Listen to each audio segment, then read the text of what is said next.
जो भी विचार हमारे कानों में डालता है, आज जो भी है, जो विरोधी है, वो किसी प्रकार से भी आपको परमेश्वर की निकटता में नहीं जाने देगा। आपको स्ट्रॉन्ग होने की जरूरत है, और स्ट्रेंथ को पाने के लिए हम वचन सुनने की आवश्यकता है, और वचन को सुनने के लिए परमेश्वर के चरणों में बैठने की आवश्यकता है। जब तक उसके चरणों में हम नहीं बैठेंगे, तब तक उसके वचन पर हम ध्यान नहीं दे पाएंगे, क्योंकि वचन जीवन है।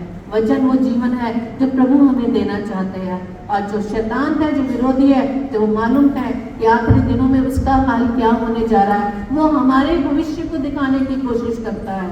लेकिन हम उस बात को याद करें जिस प्रकार से उसने हवा को बहकाया।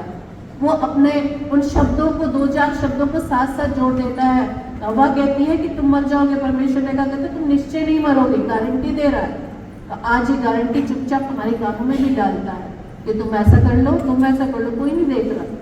अरे कुछ नहीं है स्वर्ग नरक, सब कुछ यही है, वहां पे क्या पता तुम जाओ या ना जाओ। तो ऐसे विचार डालकर वो हमें प्रभु के विरोध में खड़ा करता है, प्रभु के विरोध की बातें ही करता है। जब हम इफिसियों की पत्री 6 अध्याय के 11 से 18 पदों में देखें, वहां पर आत्मिक युद्ध से हथियार बताए गए हैं कि हमें आत्मिक लड़ाई है, मनुष्यों से नहीं लड़ाई करनी। क्योंकि हमारा ध्यान सिर्फ मनुष्यों से बहुत जल्दी, अपने भाई बहनों से बहुत जल्दी हम झगड़ा करने लगते हैं, लेकिन वो झगड़ा नहीं, लहू मांस से नहीं, बल्कि हमें आत्मिक शक्तियों से लड़ने की जरूरत है। जो हमारे कान में वो विरोधी चुपचाप वो विचार ऐसा डालता है कि उन विचारों में फंस जाते हैं, और विचार डालकर हमें निराशा की परिस्थिति में ले जाता है। लेकिन सबसे अच्छा उपाय यही है, जो मैं भी सीखती हूँ। ऐसा नहीं कि हमारे जीवन में निराशा नहीं आती, और ये निराशा रात में जरूर आती है, जब आपको नींद नहीं आती, अकेले रहते हैं, तब विरोधी आपके कान में डालता है कि ऐसा नहीं, तेरे बच्चे ऐसे हैं, तेरा बच्चा वहां रहता है, ऐसा कर रहा होगा, तेरे जीवन में क्या होगा।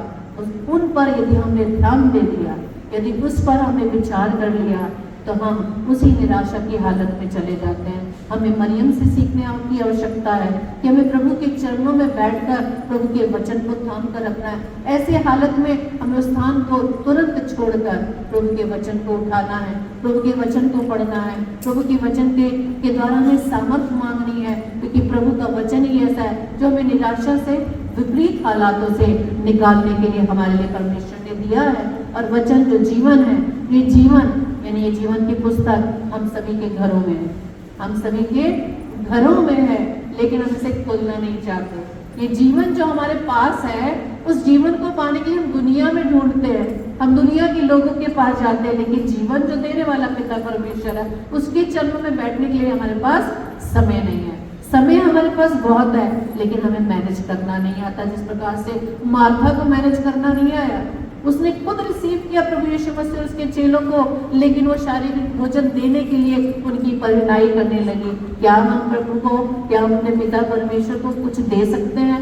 उसका ध्यान सिर्फ शारीरिक भोजन पर था, उसने आत्मिक भोजन को ठुकरा दिया। ये जीवन जिसे हम भी ठुकरा देते हैं दुनिया की सारी सुविधाओं को पाने के लिए, और जब हम निराशा में चले जाते हैं, जब हम कुछ नहीं कर सकते, जब सब कुछ हमारे हाथ से निकल जाता है, तब जाकर हम परमेश्वर के निकट आकर घुटने टेकते हैं, घुटनों पर आ जाते हैं। क्यों ऐसी परिस्थिति हमारे जीवन में आती है? हमें परमेश्वर से सदैव लिपटे रहना चाहिए। ये जीवन जो हमारे पास दिया है, बहुत सारे एडिशन होंगे, बहुत सारी भाषाओं में होंगे, लेकिन एक भी बाइबल हम खोल नहीं पाते, एक भी बाइबल हम खोल नहीं पाते। सिर्फ सिंपल से हम कह देते हैं कि हमारे पास समय नहीं है, समय नहीं है, बहुत बिजी है। परमेश्वर नहीं सुनेगा, कुछ नहीं सुनेगा कि आपके पास समय है या नहीं है। हर चीज का हिसाब परमेश्वर लेगा, हर चीज का हिसाब खुदा लेगा कि मैंने तुझे पृथ्वी पर रखा। हमें ये बहाना ही परमेश्वर के सामने कि पिता मेरा परिवार था, मुझे परिवार में देखना था, मेरी नौकरी थी, ये सब हम अपनी जरूरतों को पूरा करने के लिए कर रहे हैं, परमेश्वर के लिए कुछ नहीं कर रहे हैं। और यदि परमेश्वर ने हमें सामाजिक सेवा दी भी है, तो हम वहां रहकर परमेश्वर के नाम की कितनी गवाही देते हैं। क्या आज हम प्रभु के विषय में अपनी कुलीग को बताते हैं, अपने संगति जिस भी हम साथियों के साथ बैठते हैं, क्या उन पर हम इस बात पर विचार करते हैं कि हमारा प्रभु यीशु मसीह जिंदा है? हम डर के मारे कुछ नहीं कह पाते। और प्रकाशित वाक्य 8 में लिखा है कि गंगा की झील में डरपोकों का भी भाग है। डरपोकों का भी भाग है कि ये हो जाएगा या वो हो जाएगा। इस सब से बचने के लिए हमें सामर्थ पाने के लिए प्रभु के वचन की जरूरत है। जीवन आपके हाथों में है, लेकिन जीवन आप नहीं पाना चाहते, हम जीवन को पाना नहीं चाहते। हमारे पास सिंपल बस शब्द है, हम बिजी है संसारिक कामों में, आत्मिक कामों में हम कोई भी समय नहीं डिवोट कर पा रहे। अगर आप एक दिन एक्सपेरिमेंट करके देखें, अपना टीवी बंद कर दीजिए, अपना मोबाइल साइड पे रखिए, मोबाइल में जितनी जरूरत है उतना इस्तेमाल करिए, टाइम ही टाइम है आपके पास। हमें अपना सारा टाइम संसार को दिया हुआ है, उस शैतान को दिया हुआ है जो जिसने हमें उसमें बिजी कर रखा है, और उसमें रहकर जिस प्रकार से मार्था उस शारीरिक भोजन को बनाने के लिए व्यस्त है, आत्मिक भोजन को उससे तवज्जो नहीं दी, इसलिए वो चिंतित है, इसलिए इरिटेट है। हम भी इरिटेट हो जाते हैं ना जब आप दूसरों से कंपेयर करने लगते हैं, उसके पास ये है, इसके पास, तो ये जलन क्यों आ जाती है अंदर से? क्योंकि हमने शारीरिक वस्तुओं पर ध्यान दिया है। क्या हमने कभी कंपेयर किया है कि हमारा वो भाई बहन इतनी दुआबंदी करता है, इतना प्रभु में बना रहता है, प्रभु के चरणों में वो बैठता है, उसके जीवन को देखकर हम क्यों नहीं इंप्रेस होते? क्योंकि हमने शारीरिक भोजन को ज्यादा तवज्जो दिया, मार्था की तरह, इसलिए चिंतित रहते हैं शारीरिक वस्तुओं को पाने के लिए। परमेश्वर का वचन आज में इन्हीं दोनों बहनों के द्वारा हमें सिखा रहा है कि हमें मार्था की तरह बनना है या मरियम की तरह बनना है।